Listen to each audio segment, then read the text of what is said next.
ഇന്ന് നമുക്ക് അവധി ആയതുകൊണ്ട് കഴിഞ്ഞ ദിവസം പറിച്ച കൊക്കയെല്ലാം നമ്മൾ വെള്ളത്തിൽ ഇട്ട് വെച്ചായിരുന്നു. ഇനി അത് നാളെ ഉണക്കാൻ വേണ്ടി വെക്കണം. അതിനകത്ത് വെള്ളം എല്ലാം കളയണം. നമ്മൾ തന്നെയല്ല, നമ്മുടെ ചാർലിയുണ്ട്. ഇത് നമ്മൾ ഉണങ്ങിയതാണ് കേട്ടോ. ഉണങ്ങിയത് ഇതുപോലൊരു ജാറ് നമ്മൾ ഇട്ട് വെക്കുവേ. ഇനി അടുത്ത പരിപാടി എന്തെന്ന് വെച്ചാൽ, നമ്മൾ കഴിഞ്ഞ ദിവസം പറിച്ച ജാതിക്കയെല്ലാം നമുക്ക് ഇതുപോലെ നന്നായിട്ട് തിരിയണം. അങ്ങനെ തിരിഞ്ഞാൽ മാത്രമേ നമുക്ക് വില കിട്ടുള്ളൂ വിൽക്കുമ്പോൾ.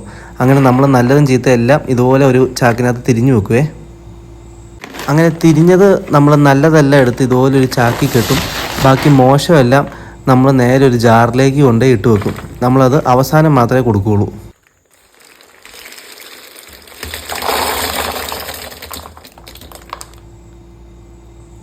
അതിൻ്റെ ഇടയ്ക്ക് നമ്മുടെ ചാർലി എങ്ങോട്ടോ പോയി കേട്ടോ.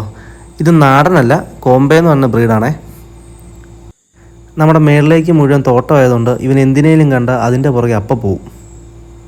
പിന്നെ നമ്മൾ വീടിനകത്തേക്ക് കയറിപ്പോയാൽ അവൻ നമ്മളെ നോക്കി വാതിൽ തന്നെ ഇരിക്കും. ഫുഡൊന്നും കഴിക്കില്ല. ഇനി കുറച്ച് നേരം ഇവനെ കൊഞ്ചിച്ചിട്ട് നമ്മൾ നേരെ അവനെ കൂട്ടിലേക്ക് കൊണ്ടുപോയി കയറ്റും. അങ്ങനെ ഇന്നത്തെ ദിവസം നമ്മൾ കഴിഞ്ഞു.